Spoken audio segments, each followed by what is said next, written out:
After night court, we pass no judgment on these stories, but present them to you, our jury, for your consideration. First item on the docket tonight, a lawsuit against the city of Seattle, filed by demonstrators who say they are being priced out of exercising their First Amendment right to protest. They argue that police use of crowd control measures force them to buy expensive protective gear in order to be able to take their message to the streets.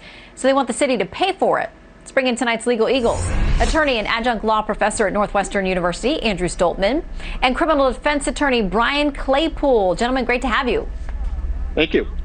Hi, Shannon. Great to see you. Okay, let's start here with Exhibit A. And Brian, this is for you from the protesters' lawsuit. It says individual protesters subjected to SPD's unabated and indiscriminate violence must now purchase cost-prohibitive gear to withstand munitions, even when peacefully protesting, as a condition to exercising their right to free speech and peaceably assemble. And Brian, they say essentially it amounts to a tax on their First Amendment.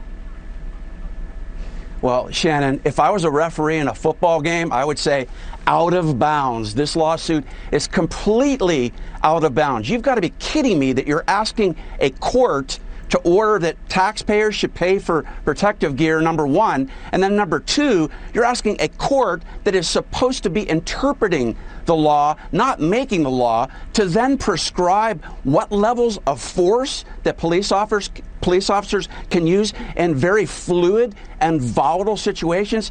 Rest assured that if these protesters win this lawsuit, you're going to see more police officers injured and more protesters injured. Well, it is Seattle, so we'll see where this goes. That takes us to Exhibit B. Now, this is the police chief there, Carmen Best. She was talking about Chaz and CHOP a few weeks ago. She says, our job is to support peaceful demonstration. But what has happened on these streets over the last few weeks is lawless, and it's brutal, and bottom line, it is simply unacceptable. So, Andrew, what are police to do?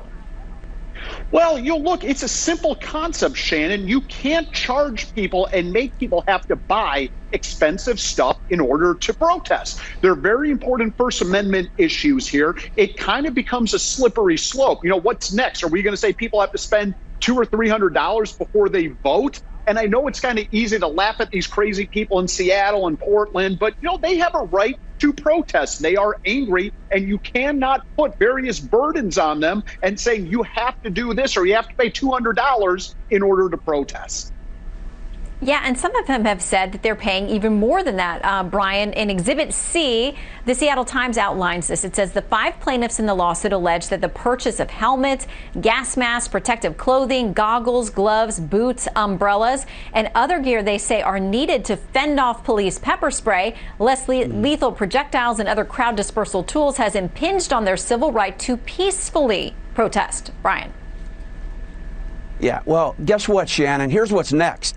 They're going to amend their lawsuit and say, okay, I'd like a Prada gas mask. I'd like a Gucci face mask. I mean, this is crazy. Again, you're having a court determine what force should be used by police officers. And more importantly than that, Shannon, I think you are actually encouraging protesters to potentially become violent because now your taxpayers are arming them with all of this gear. And you know what? One other thing. It's guilt by association. If you go to a protest in Seattle knowing the last 2 months that there's been violence, businesses gutted, a person got killed, then it's guilt by association. And if somebody next to you is tossing a bottle at a police officer and that officer defends himself or herself and harms you, then you've assumed that risk. Okay, that takes us to Exhibit D, also from the Seattle Times. Police have reacted after isolated but destructive incidents of arson and vandalism by some involved in the protests, and say dozens of officers have suffered injuries from thrown objects and fireworks. Andrew, they say they're the ones who need the protective gear, and they're just out there trying to enforce the law and keep the peace. Yeah, look, I get it. And there are absolutely some bad protesters who are doing wrong things. But at the core, most of these protests are relatively peaceful. I mean, could you imagine what would happen if your viewers had a situation where people who wanted to protest a Joe Biden rally had to wear certain gear or spend $200 in order to protest and do it? We'd all be saying that's crazy, that's ludicrous, that's insane. But because it's an issue that most of your viewers aren't very sympathetic about, they're saying, good, stick it to them. They're bad protesters, but most of them are good.